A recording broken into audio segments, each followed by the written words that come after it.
Hey, um, tonight I'm gonna do wizards just because no idea what that says. Don't know why I clicked it. I actually don't know what I expected. I'm in a Korean guild. It's not like they're gonna speak English. It's not like I'm just gonna be able to read Korean. Um, but it was flashing. Anyway, tonight I'm gonna do wizards because, well, I asked in the Discord and that's what people want. So we're gonna talk about Uh, a couple things, I guess. We're going to talk about when you should start leveling your wizards, when you realistically should swap into them, what promotions you want for them, what items you want for them, and what they're good at. So let's start with when you're actually going to start needing wizards. Now, in the Witches video, which I'm not going to link, you can just go and find it. I'm not one of those guys that's going to have it in the top corner or anything. Um, just go and watch it if you haven't seen it. Witches will go through till about, I don't know, 50 to 60, maybe 65,000, and you'll have no troubles with air. But at that point, the cancer, the flying cancers, start getting a little bit too strong, and you need something more than what your ranger is at that level to kill, which is where you bring in wizards because they can attack flying and they can attack ground. So it's hard to say. Honestly, I started leveling my wizards at around 50,000 just so they were ready to swap in when I got to the point where I could no longer use witches. Um, a lot of you will have probably had your account for longer than I've had this account, which means you probably leveled your wizards before the witch update even came out, so you're in a better place. Um, and you can just switch to them without worrying about how much gold you're going to need. Um, Now, you want all three. You don't want to swap in one. You don't want to swap in two. You definitely want the passive elemental fusion on both of them to buff the middle one, and the middle one should always be Lightning Sorcerer. Now let's start at the top. Dark Ice Sorcerer. Now the reason I go on with Dark Ice Sorcerer is yes, it's 1 second shorter duration on the freeze, but the area of freezing is at least double. I mean, it's gigantic, and that really helps in Infinite if you're running, Frozen Heart, which you should be if you're trying to do decent damage. And it just helps with stopping mobs. You freeze, you use your giant ogre to knock them back, then you use your mech ram to bombard the front line and it knocks them back a bit further, hopefully off screen. As for leveling, I've leveled mine. You really don't need to. Keep his mana as low as you can, really. And items, you're going to want quad cooldown. He doesn't bring damage.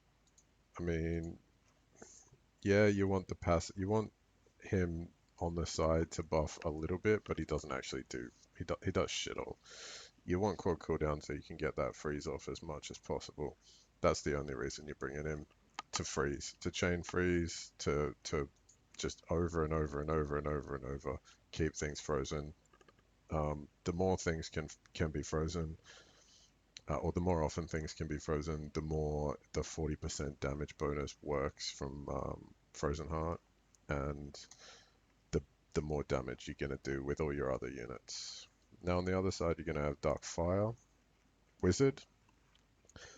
You definitely want Wizard purely because you can place Ceres, the asteroid, um, and the other promotion you can't place it. Most of them don't hit anything because if you have mobs that far up in Infinite or even in Waves, you're sort of in trouble.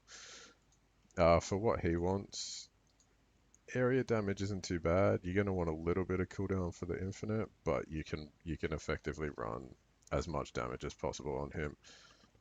These items are not optimal. I'd ideally I'd want fire damage, normal damage, or area damage maybe. Um, and on this I'd want fire damage, fire damage. Cooldown's pretty decent. He does have a base cooldown of under 20 seconds, so the static cooldown legendary affix of X seconds is more beneficial to you than 10% cooldown. Um, and he does quite a bit of damage, but it's more to buff the Lightning Sorcerer. Everything you do with Fire Wizard is, yeah, he clears waves, you freeze a pack of catapults and then you drop a Ceres on them and they're all going to explode. But it's the Lightning Sorcerer that you actually want to buff. Sorry about that. That was Facebook distracting me. Forgot to close all the tabs. Now Lightning Sorcerer. No, you don't want Lightning Wizard. No, I don't care if you have legendary items with +2 chains. No, it's not better. Um, Even if you've got +2 chains on your fucking Thor and you're running Thor Lightning Wizard and he does, I don't care if he does 15 chains or whatever, it's still not better. You want the bigger thunderstorm damage because, as I've said from the start, it applies to the Dark Ranger, it applies to every hero, every damaging hero, or your significant damaging heroes. Their auto attacks don't matter. They don't count for anything. It's like maybe 8 to 10% of their overall damage is auto attack. It just isn't important. So buffing that is just fundamentally stupid. Um, what you want with him, you definitely want cooldown. You want as much. This is a shitty item, but it's the best I've got. Honestly, I've been crafting for like 3 weeks since I've stopped farming Legendary Dragon, and I've crafted fuck all. This is a perfect item. You want a little bit of cooldown, and you want lightning damage. Ideally, that would critical damage would be 10% cooldown or 9.8 or whatever I would roll. But you definitely want flying damage. This guy is to deal with packs, so like in waves it doesn't matter so much. I probably wouldn't even bother using him unless a flying pack came along. In Infinite, what you're gonna want to do, and I'll make a full guide on this at a later date. I don't know, let's say it'll be episode 10, 15, whatever I get up to. I'll do it at the end, so people have to watch through all of them before they, you fix all the little things, and then at the end you get the infinite guide, and you go ahead and you actually manage to do it properly, which most of the leaderboard isn't.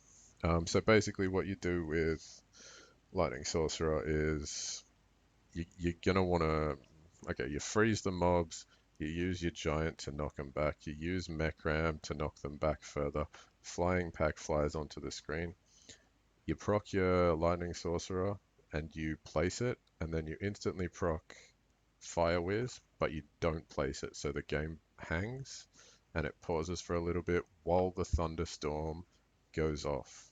That means instead of having moving flying mobs across your screen, they're stationary while the thunderstorm's attacking. It hits up to 52 times, according to BJ. Somewhere between 30, 52 times it'll hit. It can crit. That means you're effectively doing all of your damage to that pack of flying mobs instead of doing that to some of them, and the rest have moved out of range before it's even started. Takes a little bit of practice to get used to, but that's what you want to do. In Infinite, in waving, it shouldn't matter. I mean, nothing should matter in waving at all, really. It's it's easy. It's not the focal point of the game. And that is Wizards in a nutshell. So that was a quick and easy video. Probably should have picked something better. So it was a little bit closer to the 12-minute mark. I don't actually know how long this is. It's not telling me. But yeah, now you know why you use those promotions. Now you know how to gear for those promotions, and now you know how to actually play those promotions. Thanks for watching.